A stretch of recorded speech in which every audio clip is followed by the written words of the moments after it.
Good evening, everyone. Thank you so much for joining us tonight. My name is Christine Muir. I am the community librarian at Cary Library. We always like to thank the foundation for supporting all of the programming at Cary Library, from paying for our Zoom accounts to providing our technology in the library. So we're grateful for all the donations made to that organization. I am recording tonight's program, and I will post it to YouTube later this evening. I will send all of you a link to that video, as well as a survey asking you what you thought about tonight's program and what else you'd like to see the library offer. So you can answer that anonymously, and we appreciate your feedback. I'm also going to enable live transcript, which will put subtitles at the bottom of your screen. You can turn that off by clicking the up arrow next to the closed captioning box or the live transcript button. Click the up arrow and choose hide subtitle if that's distracting for you. We will have an opportunity for questions at the end of the night.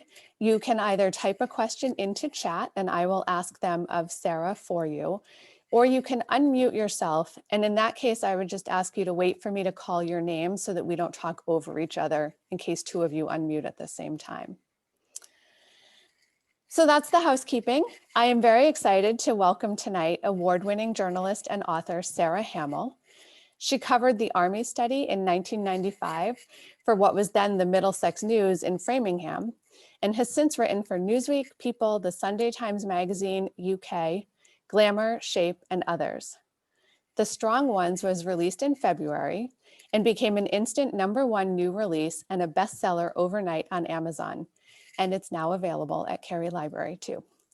This is her third book and her first nonfiction book. Her first two novels are the middle grade mystery, The Underdogs, and celebrity Roman à Clay, Famous Last Words. She lives in Connecticut with her husband and 2 rescued pit bulls. Thank you for joining us, Sara. I'm going to turn it over to you. Wonderful. Thank you so much, Christine, for that lovely introduction. And thank you, everybody, for joining us tonight. It's great to see you all here. And as you may have heard, we do have at least 1 or 2 of the people from the book, some of the strong ones here tonight. So maybe we'll hear from them later tonight if they're still around. So I guess more on that later. So I think for those of you who don't know that much about the book yet, the whole reason it exists is because I made the very interesting decision in 1995 to become a test subject in an extreme Army women's strength study. And I remember the first day I heard about it. It was a cold winter in Massachusetts, and I was digging around for stories from my desk in the newsroom of the Middlesex News, where I was starting my career as a reporter in the Framingham area. And I was writing about everything from local news to astronauts, and even to celebrities. And as you can see, I took to that right away. I've charmed Matthew Perry, as you can see by his face. That face still cracks me up to this day. I don't know what I did to upset him, but no, he was delightful and charming and nice. But mostly it was local reporting in the area. And I was sitting there that day looking for news, and our Metro editor appeared at my desk, and she handed me that day's paper and pointed to this little article. And the headline read something like, Army seeks civilians for new strength study. And the article included such alarming words as rigorous, intense, and extremely heavy weights. So I was active at the time, but I was more into relaxed bike rides and aerobics classes than really anything too extreme. So I wasn't sure why the editor had brought this to me. I read further, and I learned that the military scientists at a nearby Army base were looking for young women to spend 7 months training in order to determine if women could get strong enough to do the military's toughest tasks. They needed subjects who would tie themselves to a 110-pound trailer and drag it through rocky, hilly woods for 2 miles, and who wanted to do 75-pound backpack hikes. And this would go on for 1.5 hours a day, 5 days a week, over about 7 months total. And with female soldiers busy doing the work of defending our country, the scientists were looking for about 40 local civilian women to step up. So I looked at my editor who showed me this article and I thought, is she kidding? But no, she wasn't kidding. She suggested that I volunteer and write about this groundbreaking experiment, which would be run by the US Army Institute of Environmental Medicine, or what they call US ARIM. The Army loves their acronyms. And their job is to study health and performance and the impact of environmental stressors on soldiers. So anything really to do with nutrition, exercise, heat, and cold. And they're doing all of this to produce a more lethal and more survivable soldier. So I thought about it for a while, and I brought the idea to our top editor, who happened to be the first female executive editor in the newspaper's history. She got excited pretty much immediately, which forced me to ask myself, did I really want to do this? And the truth was, I just jumped. I didn't let myself think much about what the day-to-day workouts and the agony might be like, or what this thing even was. So often, I kind of knew that when we're brave enough to take that first step to say yes to the opportunities that present themselves, it can lead to something amazing. And no matter what happened, I could always say that I tried. So I started to get excited, but of course, life does not always go to plan. Just when I was getting excited, it seemed like there might not be a study at all. Because in that point in history, the notion of women serving on the front lines in this country was still pretty controversial. Women were still banned from most ground combat roles solely because of our gender. And this policy was solidified with the combat exclusion rule that came into force in 1948. And in 1995, there were still politicians, pundits, and top military brass who believed that women weren't strong enough physically to hold their own in combat, and that we'd reduce morale in the battlefield, and that the public did not want to see daughters and sisters and young moms going to war. So our study was put on hold indefinitely after news stories came out that winter that spooked the Pentagon. A front page story you see here in the Washington Times had this sort of odd headline, why can't a woman be more like a man? And the story didn't really answer that question, but it did quote our study's principal investigator, Dr. Everett Harmon, explaining quite reasonably that, quote, there are many physically demanding jobs in the Army, and it's easier for the Army to assign people to jobs without worrying about their gender.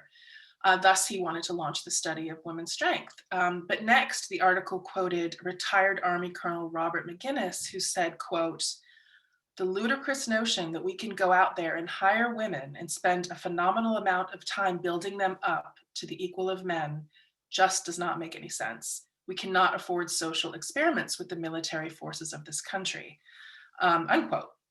So also at the time, Newt Gingrich, the new Speaker of the House, was widely reported that winter of 1995, talking about women's lack of upper body strength and the fact that we, pardon the graphic image, I still even know exactly what this means myself, get too many infections to serve in combat. So these headlines about women in combat in general went national and then international. A lot of people were terribly worried that the Army was trying to turn the volunteers into Rambos, cyborgs, and all these terrible things that would, just turn women into men, I guess. I don't know. So that was the atmosphere before the study got going. So basically, and the Army did not want to get entangled in policy issues. But the thing is, our study's proposal and design didn't actually include anything about combat. The interesting thing is some of the jobs, which they call in the military occupational specialties, or MOSs, they're the ones that require the most upper body strength aren't just in battle and aren't just about loading 90-pound artillery shells. Cooks, for example, have to be strong. 100-gallon batches of anything in an industrial kitchen is physically demanding. And as an Army scientist, Peter Frickman, who worked on our study, told me later, he said, it's not like a cup of this and a pinch of that. It's 50 pounds of potatoes. So that's hard work, no matter who you are. But of course, the fact did remain that our study was poised to face head on at least one of the arguments against women in combat, that we don't have the same upper body strength as men, which is true. On average, we have about 60% of men's upper body strength. So the Army scientists set out to see if we could close that gap by training in a reasonable amount of time. And furthermore, I didn't actually have to get into the politics of any of it to know that the existing policies simply weren't fair. You know, the huge hole in all these claims was that really women were already in combat. They were already in danger, already being heroes. From the Revolutionary War to the Civil War to the Gulf War, American women had been doing their part in the line of fire, it's some making the ultimate sacrifice just as their male comrades did. The famous Molly Pitcher took over from her wounded husband in the Revolutionary War and fired on the charging redcoats. Harriet Tubman is known for her heroic work on the Underground Railroad, but she was also a soldier and a spy. And during the Civil War, Tubman charged into battle with an all-male unit and became the first woman in US history to lead an armed military operation. And then during the Operation Just Cause, which was in Panama in 1989, Captain Linda Bray led a platoon into battle when she was given orders to neutralize the Panamanian Defense Force Canine Unit. She ran into a firefight and she shot back, and so did her men under her. And they basically, in other words, she and her team engaged in ground combat. They accomplished their mission, and her all-male platoon sang her praises as a leader and a fighter. But when Captain Bray came home, she was not granted the Combat Infantryman badge. Instead, the Army gave her the Commendation Medal for Valor in a non-combat role, because the rules said she never should have been in the fight in the first place. The issue then was not whether we should allow women in combat. They were already there. But due to the combat exclusion rule, female fighters returned home to be denied the medals, awards, promotions, and pay raises reserved only for those with an official record of serving on the front lines. Excuse me. Knowing that, if there was something I could do to fight for equality for future military women, I was going to do it. And eventually the controversy died down and we were all allowed to begin. The head research honor scientist, again, Dr. Everett Harmon, designed a program with 24 weeks of rigorous workouts that would include lifting heavy boxes and weights, running, sprinting, marches, and trailer pulls. And in between all that training, we would have 3 testing phases, one at the beginning, one at the middle, and one at the end of the experiment. Ultimately, 45 civilian volunteers and 1 soldier were selected. We were moms, prison guards, a bartender, a landscaper, a lawyer, teachers, and so much more. And we were ready. Some of us had worked out throughout our young lives, but some hadn't. Some had past experience with rigorous activity, but others hadn't spent much time in a gym at all. But we were all eager to show what we could do.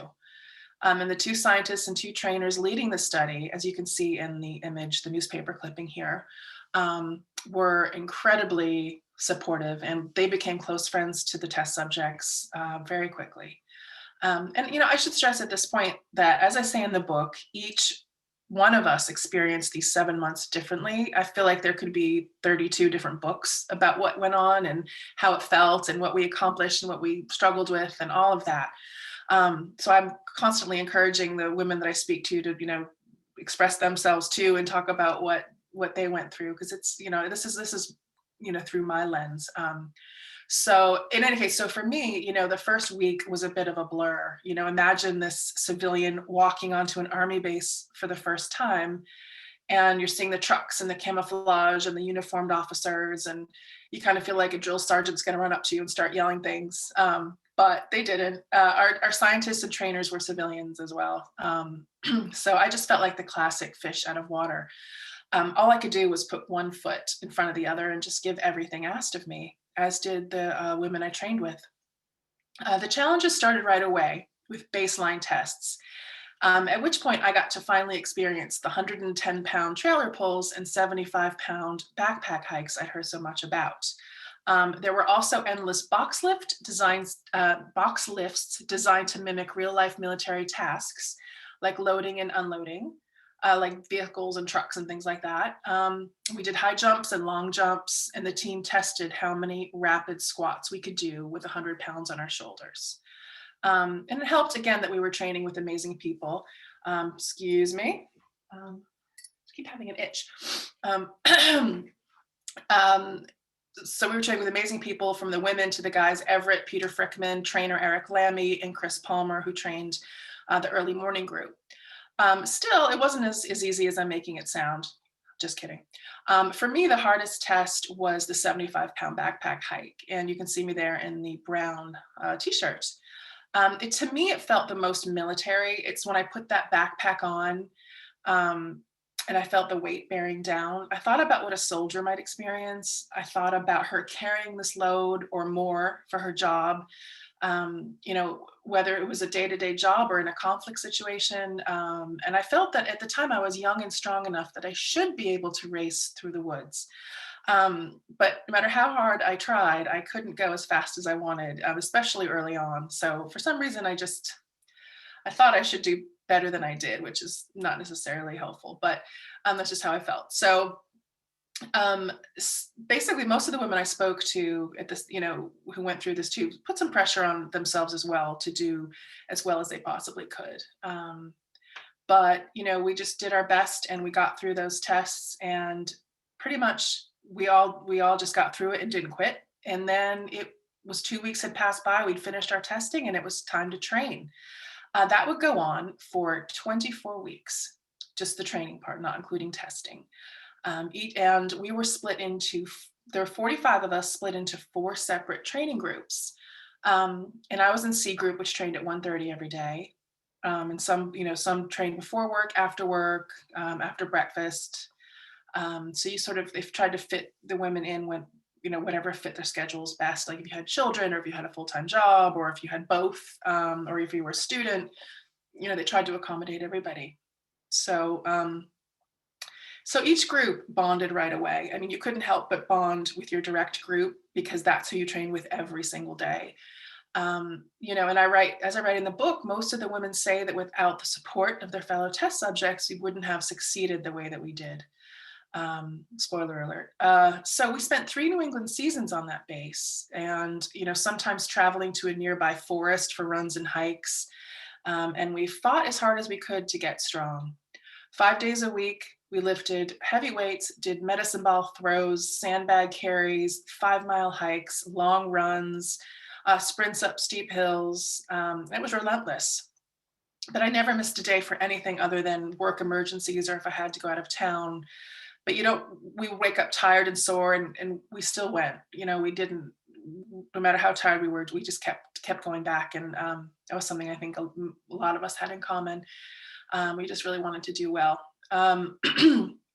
So again, that was due in large part to the scientists and trainers, because part of their overall strategy involved keeping us motivated by changing up routines, or adding new exercises, or even throwing social events. It really kept us together and bonded and showing up, which is important, to get good data out of your study, your experiment. You want your, lab rats to keep showing up and finish it up. So that seemed to work for a lot of us. And so when final testing arrived in November, we were fitter and stronger and tougher mentally and physically than we'd been in May when we first showed up. But it still didn't get any easier. While the tests were more familiar now, we'd started to heap more pressure on ourselves to get the highest scores, to run the fastest, or lift the most. We didn't want anyone to be able to take our results at the end of it and say women aren't good enough. We believed we had a lot to prove. And some of us fell final testing. Some of us were bruised and sore and tired, but we got back up again. And for nearly 2 weeks, for the last time, we ran through the battery of tests, knowing that this was when it counted. The final sprint through the testing would determine the success or failure of the study. These were the results that the Army would have on file forever. And we formed such tight bonds that nothing could hold us back. We dashed any tropes about women not supporting women or how women are too competitive with each other and all of that. We competed in the most fun, helpful way, and we were just there to build each other up, never to tear each other down. And there were people who expected us to fail or produce unremarkable results. But here's the thing, the trainers, scientists, and the test subjects, we knew that we would do it. And we did. We succeeded by every measure. We proved the study's design worked. There's one overarching and key number that came out of it that we can look at, which is if you take all the different seemingly unrelated tests we did, from jumpings to box lifts to squats, they all came together to show that we could do the jobs the military needed soldiers for, basically what considered the toughest jobs that you need the most strength for. So the scientists found that 78% of us could now qualify for, quote, very heavy jobs, Army jobs, the toughest that they had. So the toughest the Army has. So this is up from 24% at the beginning of the study. We also showed a 33% improvement, in the 75-pound backpack test, going from 36 minutes for 2 miles to 27.5 minutes, which is faster than soldiers at the time were generally expected to move on approach marches in real life situations. I don't know if it's different now, but that's how it was in 95. And on top of all that, injury rates were low, which for female soldiers can be an issue due to our size on average and our genetics. And finally, voluntary attrition was much lower than expected compared to rates of other studies of this duration and difficulty. The scientists and trainers still find this utterly remarkable to this day. It's highly unusual to retain volunteers to this degree when the experiment is so tough. You're going to get people just saying, I can't do this, and drop out. But we were like, not on our watch. And finally, the scientists saw such bonding and dedication that they decided to gather data on our general well-being. That too was very positive. 85% of subjects felt better about her appearance.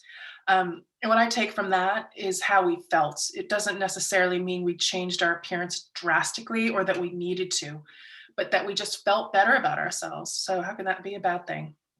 And on top of that, 85% reported increased self-confidence. And then it was over. We were all sad to say goodbye, but it was time. We had some ceremonies. The Army presented us with our official certificates. We had one final party, all of us together with scientists and trainers and all of us, and then we said goodbye.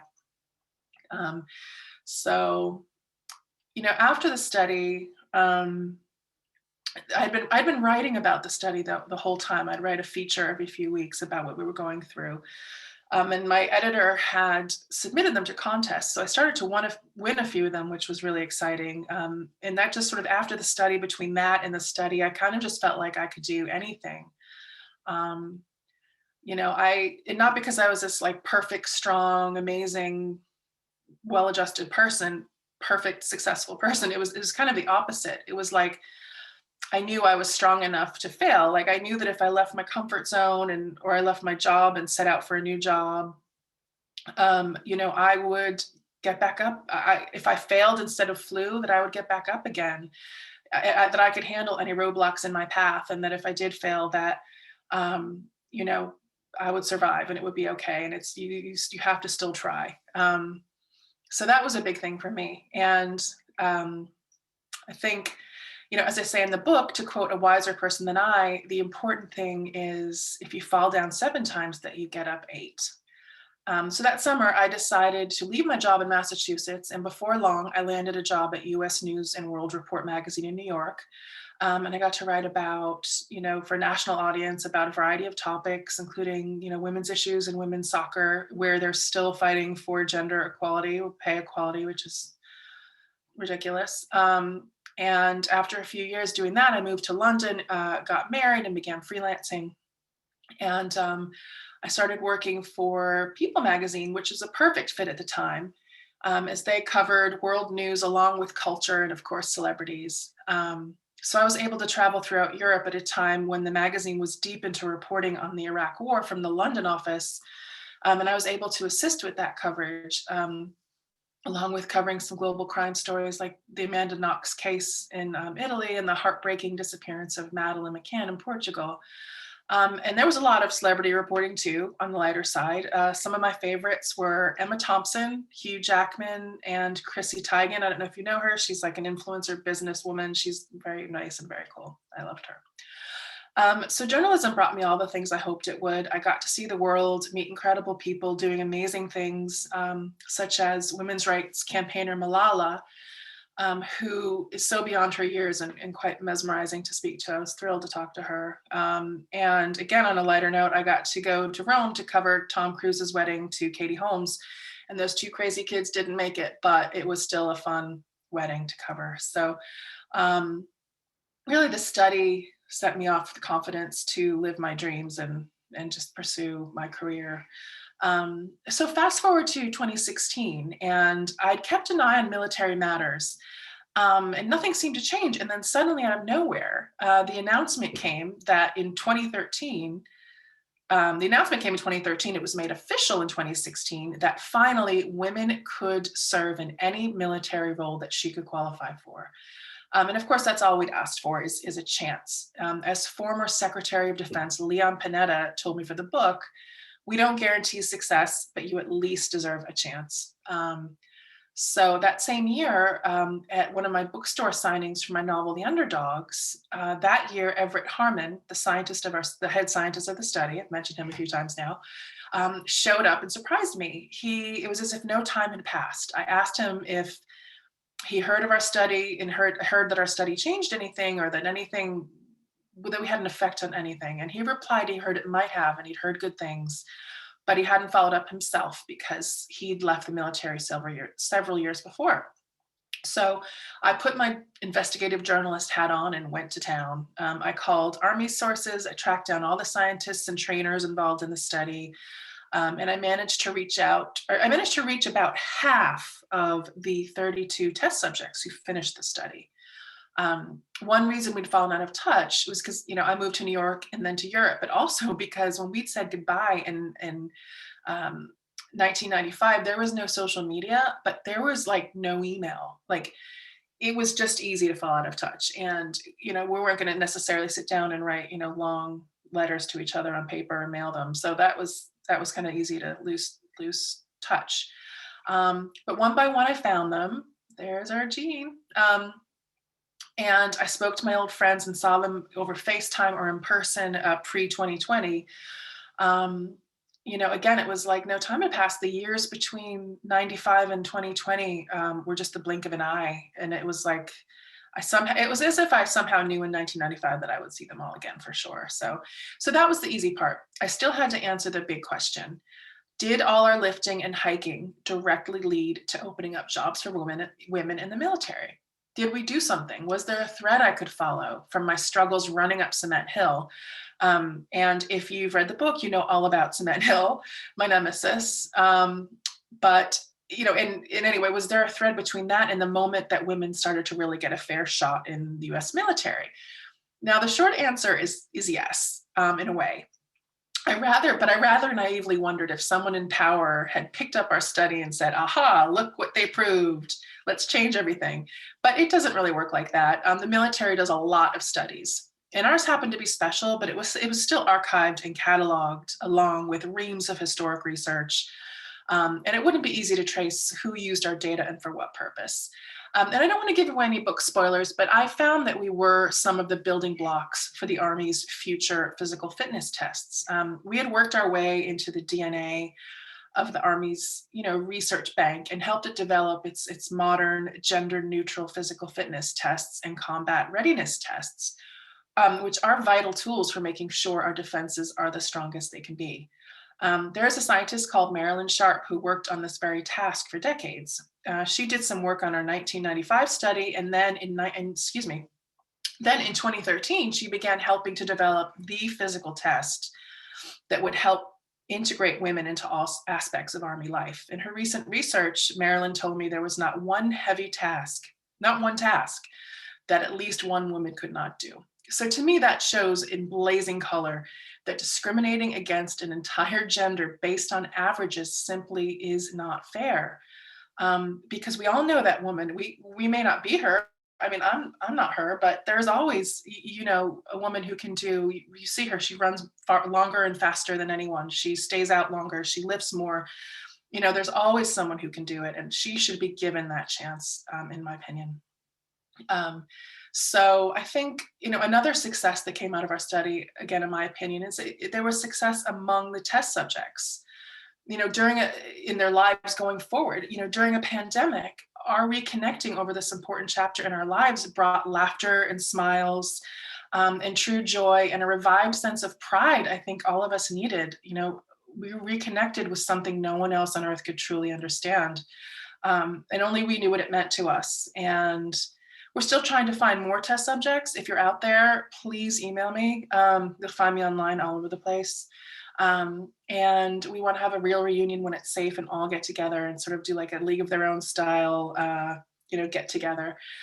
Um, you know, and as again, Secretary Panetta said, he said some really nice words about our study when I sent him a copy of the book. You know, and as he says, I was proud to open up combat roles to women for the first time.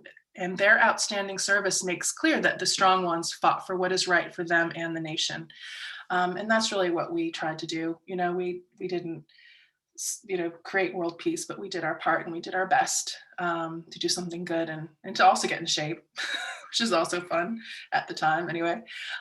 So now, after all the controversy of decades past, my sources tell me, including Mr. Panetta, Secretary Panetta is one of the ones, they're telling me, you know, there really are few complaints about the new rules. People in the military are not complaining. Women add a lot to units and missions, and they're just invaluable, and they're 50% of the population. So you don't want to count them out, really. And women are leading platoons, and they're passing the infamous Marine Corps Infantry Officer course, which is one of the toughest in the military. And they are graduating from Army Ranger School.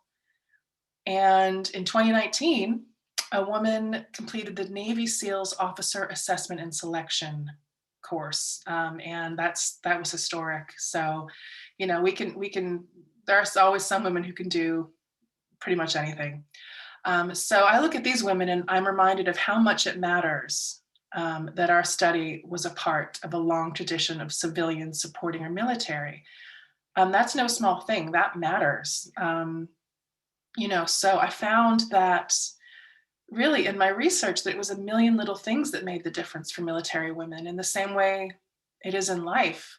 For example, the test subjects did actually served double duty in 1995. The Army called on us to file reports on the fit of our backpacks, which we wore for hundreds of miles over 7 months. I mean, I think it had to be hundreds. I didn't do the math, it had to be. And I had to wonder, did a future soldier feel better with a heavy load, you know, sitting on her hips because we let the Army know how their packs felt on a female frame? You know, we tested a bunch of different ones and we wrote very candid reports for them. And we carried a lot of weight. So that, you know, I think that mattered for sure. And, you know, did a soldier, I always wondered, did a strong soldier later go even faster and work more comfortably, because of what we did? And quite possibly, yes. And that matters too. You know, and it takes everyone to do their part day after day, year after year, decade after decade, to change the world. So that's one of the things I learned from the study and from writing this book. And I found lessons from my time in this study really are transferable to most things. And as I researched the book, I couldn't stop thinking also about the value, and another famous saying, about the value of planting the tree that you will never sit under. Although in our case, that our tree has grown, and there are some people who we know who are sitting under that very tree we planted right now, which you will find if you read the book and get to the big reveal at the end. I call it a big reveal. So, you know, there still is much work to be done to achieve true equality. There's currently another controversy brewing, about women's strength. And this is due to basically the brand new Army Combat Fitness Test, which is drawing protests from various corners, including the Service Women's Action Network, and members of Congress who have written letters. Critics say that this new test, and I believe it's got 4 elements to it. And critics say the new test was designed for women to fail. That's their opinion. And focuses on size and upper body strength, but doesn't factor in things like agility or stamina, which women really bring to the table and which are important in ground combat situations. But now we have a new generation of women who will take up this fight, and I have no doubt they will prevail, and that they will redo these tests and make them a bit more fair, hopefully, so that they really take into account all the different skills that we bring, that all of us bring to the table, men and women. So on that note, I'd like to leave you with a brief snapshot of what it actually felt like to go through this fascinating study, and really what it looked like to be physically doing these tests, and the good and the bad, and the smiles and the frowns and the grimaces and all of it. So thank you, everybody, for spending time with me this evening, and with the Women of the Natick Strength Study, who you'll find in the book, The Strong Ones. And so I leave you with this, how we were then. And I look forward to engaging with you and answering any questions you have after it finishes. Here we go.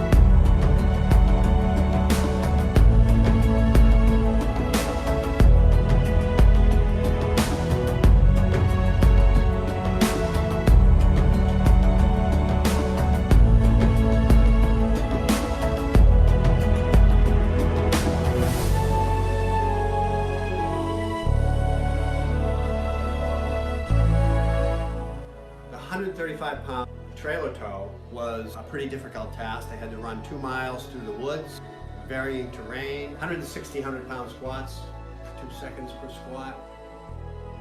We expected them to succeed.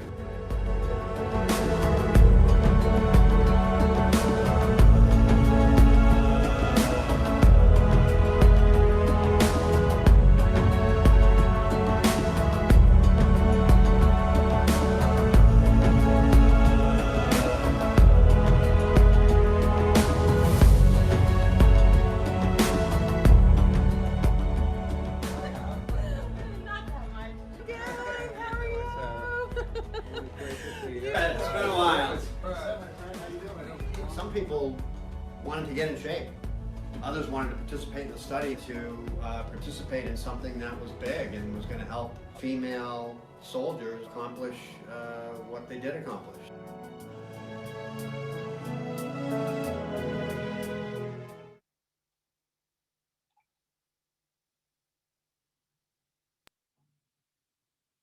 Thank you, Sarah. Sorry, I had to unmute myself, as we all have to do on Zoom these days. So we did have a couple of questions come through chat, some directly to me. I also, I do see a couple of names I recognize having read the book. So if anybody who was involved in the study wants to say anything, you are welcome to unmute yourselves, and I will call on you so that we don't talk over each other. We can all hear ourselves. I don't want to put you on the spot, and I want to give you a minute to think about what you might like to say. So I will start with a couple of questions that came through chat. Have there been any further studies that you know of that were similar in structure, but maybe answering different questions? You know, like this one was focused on women's upper body strength. Were there studies that looked at women from other angles for combat service that you know of? You know, there's a lot out there from different branches. I mean, the short answer is I cannot answer that question, but you can rest assured probably. I think the main thing that set our study apart is that it was civilians, and that, which isn't unheard of, and that also the length of it and the fact that we all were so close. So I think that there there were definitely others, and I can't say which ones off the top of my head now, but that's a good question. And I think the answer is bound to be yes. It's interesting because when you were talking about the backpacks on the hips, that stood out to me and reminded me of a book called Invisible Women, which came out much more recently. But it talks about a similar idea in terms of how tools and equipment and uniforms are designed primarily for men's bodies, shapes, cell phones for the size of their hands, things like that. And your study was definitely a precursor to Invisible Women's study in terms of looking at how much data is collected around the gender difference. From the simple thing of where does it sit on your hips, it's very different for men versus women, and it makes a huge difference in performance, right? So I'm sure there are lots of studies, like you said, after the fact. Yeah, and also, the one soldier in the study, her job was to be a test subject. So she was asked to volunteer for a ton of different studies on the base throughout 94, 95, 96, maybe even beyond 96. And she had said one of them was to test I think it was a flak jacket, but she had to put it on and sit in the cockpit, and then they would basically, a simulation, and they would ask her, turn, can you use this gear? Can you use that gear? How does it fit on a woman's body? How can you reach for that, control, or how can you, use the control panel, all of that. So that was exactly one of the things which she was there to say, well, what do we need to put on a woman in a cockpit to do her job? That's awesome. And it even goes beyond, I think gender is a huge piece of it, but it goes beyond in terms of we're all different shapes and sizes too, right? So I happen to be very tall. I think you are too. But there are men who are shorter. So taking into account different sizes also makes a difference. Yeah. Do you remember any of the individual exercises or things that they had you do in between the tests? I mean, you couldn't have just run the wheelbarrow every time you went in there, right? So what were some of the things that they had you do in the gym to help you gear up for those tests? I mean, so much weightlifting. And actually, I see Everett Harmon. Dr. Harmon is here today. I'm so excited to see him. Yeah. Everett, if you wanted to say anything, you just pop your mute. But if not, I'll a ton of, bench presses. There were wide grip and medium grip. So you wide grip right up and medium grip, and deadlifts. We learned how to do deadlifts. We did a ton of ab and back strengthening. We did just again, a lot of weightlifting, medicine ball, longer running, sprinting. It was the weightlifting was so much of it because the way that they designed, the way that Everett designed, how you hold on and how you do it is again supposed to get you strong enough to do the traditional actual real life jobs, again, like box lifting. So all that weightlifting led to, my biggest Gene Trumpus, the squats were my nemesis. How could I forget squats? Probably because I'm biased, because I didn't mind the squats so much. I mean, I felt like a pack mule. I was fine at the squats. Gene, tell us about the squats. What was it? I just don't think I was made for squatting. maybe the height, because I am short. I don't know, but it wasn't my thing. Awesome. I probably pulled the numbers down for squats. That's Sorry. So funny. I'm so biased because I forgot to say squats, and it was so much squatting. But I was I remember there was one woman who could just do them forever. And maybe you said it in the book too. Was that Veronica? Veronica? Yeah. Maybe. Yeah. I could not do them. I was the opposite. That's so funny. Yeah, but you were running. You were a runner, right? Yeah. I mean, you could run. Not what I could. I can't imagine how awkward the wheelbarrow, the run with the wheelbarrow attached to you had to be, because no matter how many squats you can do or how much weight you can lift, that has to be very awkward. Oh, infuriated me. If you read the book, I whine about it constantly. I was like, can you please just go the way I want you to go? I was just, why won't it? No, I found it. But some women raced, like it was nothing. So I think it was just person to person, and it required patience and skill and stamina and speed. And I apparently didn't have, all of that. So but it was, because it was rocky and hilly woods. So the the wheels would tilt, if you ran over a rock or you ran over. So you just had to be patient and strong and push through it. And I usually just like complained. It was kind of not my thing either, but I wanted it to be. I tried really hard. So someone asked, have you been able to maintain any of the strength that you gained? And I recognize that this was a while ago. We were talking about this before we opened up the room, that you and I are almost the same age. And so I almost laugh at that question because I know the timing. If I'd been in the study, the answer would be a solid no. Yeah, I mean, I think honestly, I was talking to another test subject, Nadine, about this recently, and directly after, I just kept getting in better and better shape in the year after and the couple years after that, because I wasn't going to lose. I just was not going to lose it. I was like, and I was still young and strong. But what I think it definitely did is I'm definitely not in the shape I want to be now at all. But I always exercise and I always try to do things that keep me strong. And I'm not perfect and I don't always do it as much as I'm supposed to, or, I'm not a major athlete right now, but if I hadn't had the study, I don't know if I would have just constantly kept trying. So I took down any expectations of like, I have to be abs of steel and a size 2 by summer. Like, no, so if that's not working, I still exercise and I still would try to be strong and lift weights. And I had an injury recently and the doctor was like, why don't you just lift less weights? I'm like, why should I? I'm stronger than that. So I'm going to lift heavier weights. And I did, and my injury's fine. But yeah, I mean, it's a good question. I feel like I don't want to know what kind of shape I'd be in if I hadn't gotten the habits from the study. Does that make sense? Yeah, and I think that's a good point, that the study was as much about discipline as it was about strength, right? Because you made this commitment to be part of this project and you finished it. And that says a lot, and it's not just the number of squats or how much weight you can lift, but the fact that you completed your commitment. I think that's a big deal. And I think that's a great lesson to carry with you forward, because we're all going to change shape as we age. So you can't have that kind of a goal. We're going to get injured and we're going to get depressed or this or that, but you can just keep going back to it and just try to do it for just health reasons and just say, because it feels good and because it makes me stronger. It doesn't always have to be an end game that you're going to, solve the Army's problems or, whatever, but yeah. Yeah. So there's a comment in chat. It's not a question, but I'm going to read the comment anyways, and maybe you have a reaction to it.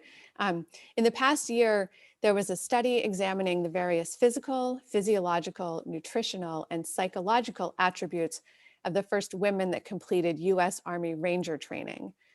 This study is also a USARIEM study that Holly McClung is the principal investigator. And the study that you presented was referenced a lot in that study. So you guys were groundbreakers. I don't know if you knew that. That's not really a question, but it's a comment. Information. Thank you, commenter. Sorry, did I interrupt you? Are you still going? Nope. That was it. I love to hear that. That's amazing. I think that was probably when I had to publish the book. So I'm going to look that up immediately. So thank you for letting us know. I don't know if Everett knew that or not.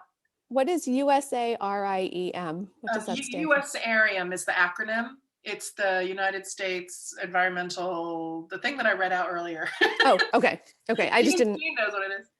I didn't recognize the acronym. Yeah. So again, I'll say if anybody who was part of the study wants to unmute themselves, I'm happy to call on you to let you make a comment or ask a question. Otherwise, I have a couple other questions here.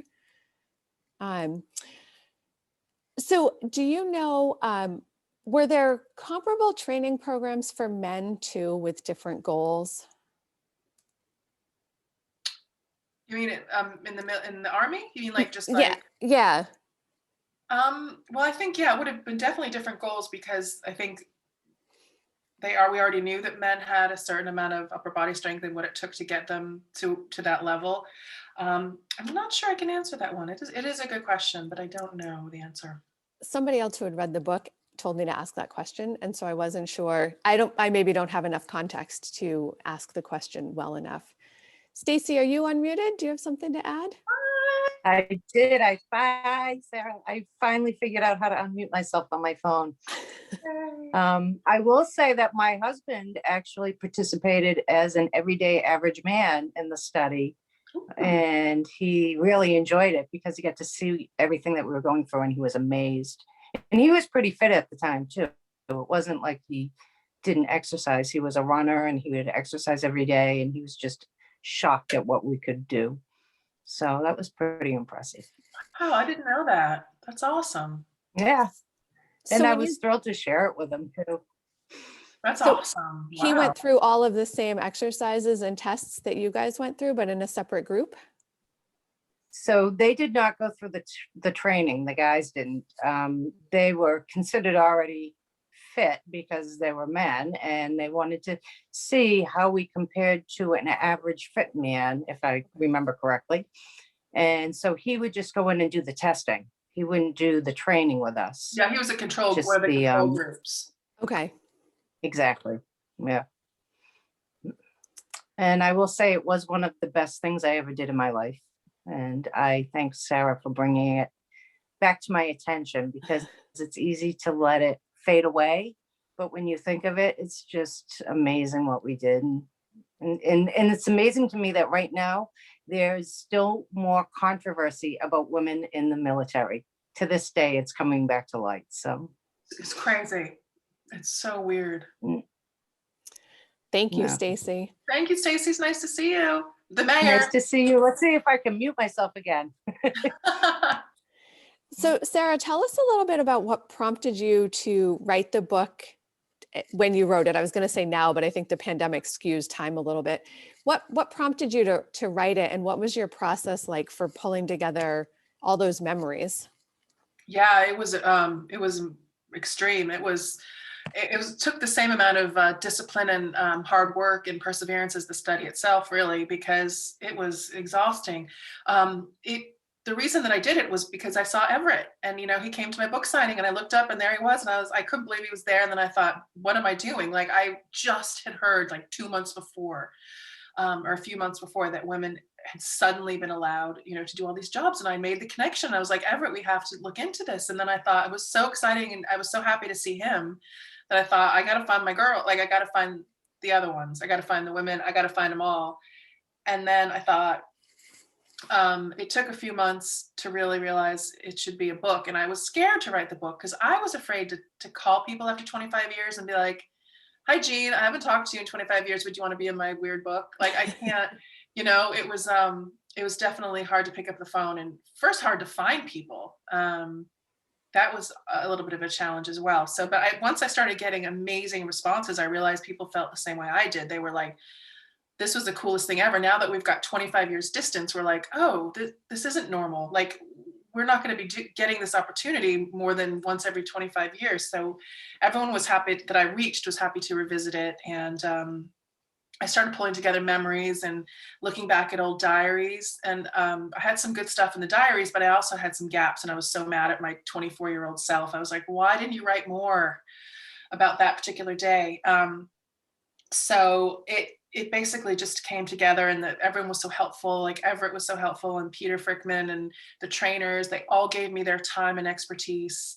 And then we talked a little bit about too, like, allowing yourself a little bit of literary license, because nobody remembers everything 25 years ago. So I pulled together everyone's stuff and let them read their own parts, to make sure it felt right and to everybody. And we just did the best we could. And I look back at all the old articles.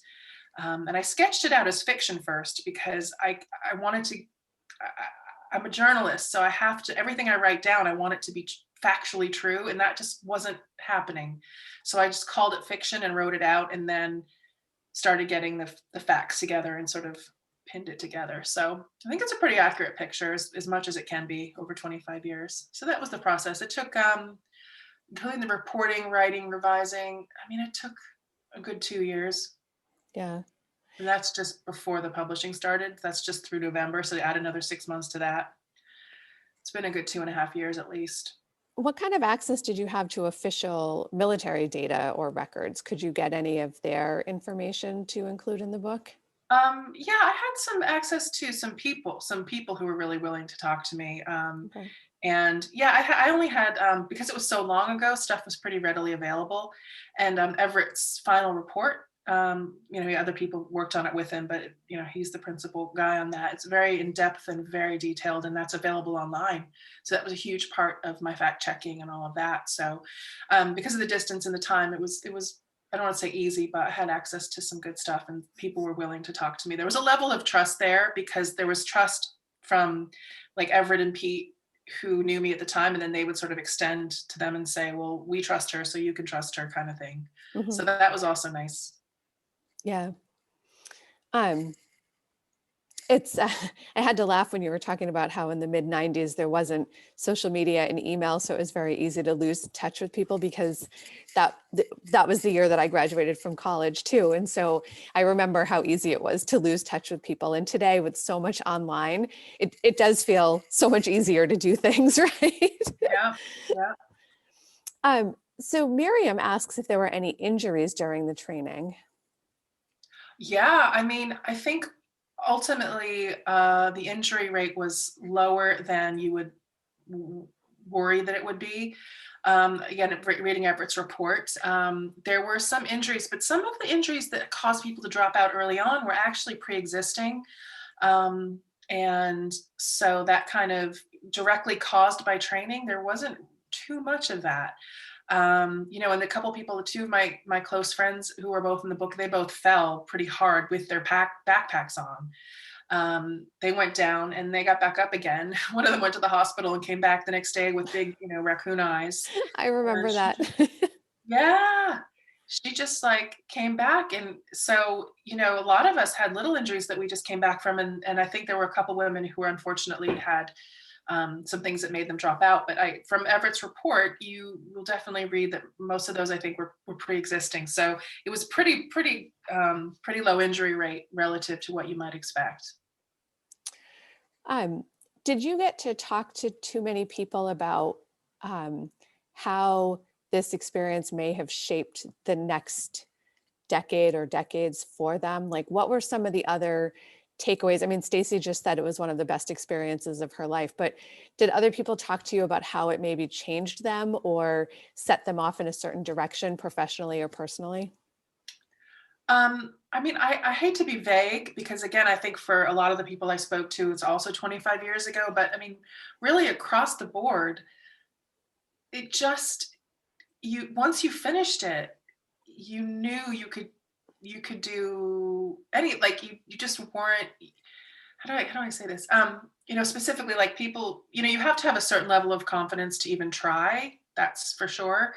But I think the fact that there were people who were able to have a job teaching, be in grad school and, get up at 6 or 5:30 in the morning to show up at the Army base and get all that done for the full 7 months and also perform really, really at a high level, that just sort of solidified for them, okay, I can kind of do anything and things kind of seem easier now. And I think just people were, by and large, knew that they were strong and that they could keep up their workouts and that, I think they were mostly on track already doing what they wanted to do. And again, I only spoke to half. So there may be some more interesting stories out there that are more specific, but it was a certain amount kind of woman that would do that in the first place. And then we just got, I think, a little more strong and confident at the end of it.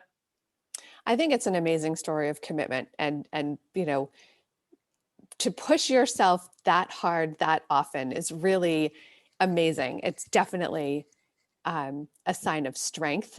And so I think that's a great takeaway for everybody who participated. Just finishing that is a huge accomplishment, and anything above that is gravy. So it'll be interesting to see if anyone reaches out to you that you didn't talk to before writing the book. But if they come, wouldn't that be kind of cool? I keep asking every time I do like a talk or an article or anything, I'm like, come to me, call me. You don't have to be, but like, let's do this reunion, in 2045 or whatever, whenever we're allowed to have reunions again. Right. But let's do it, even if it's not, you're not in the book.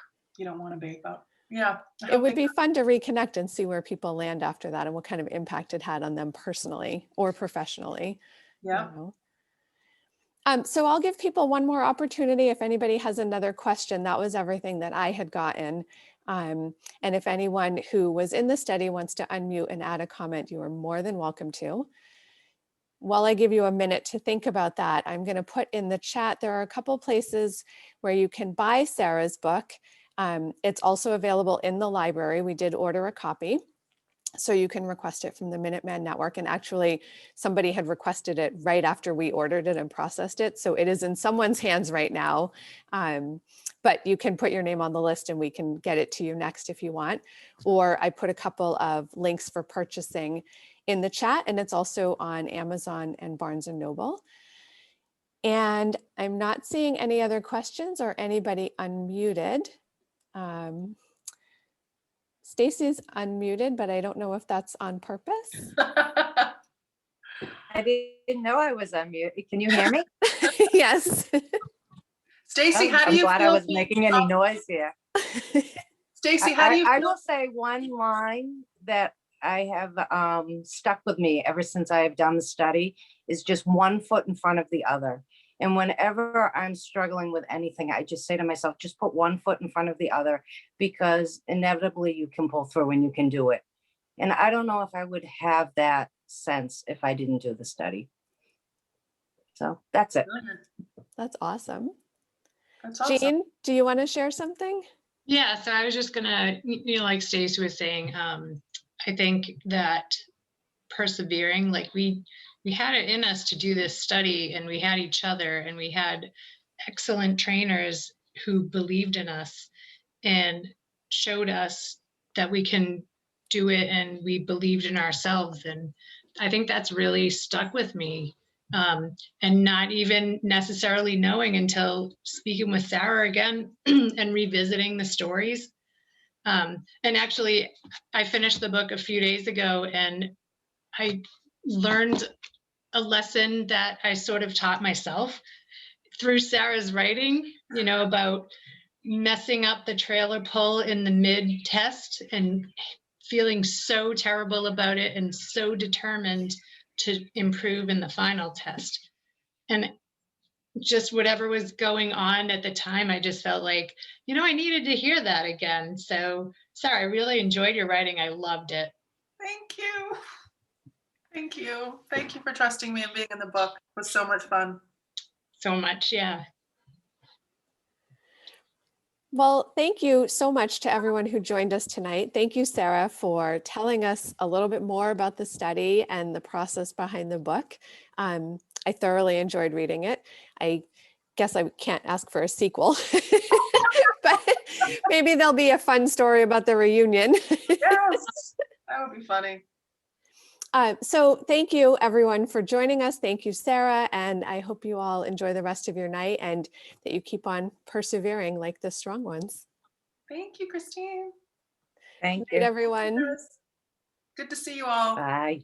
Bye, Ev. You too. Bye.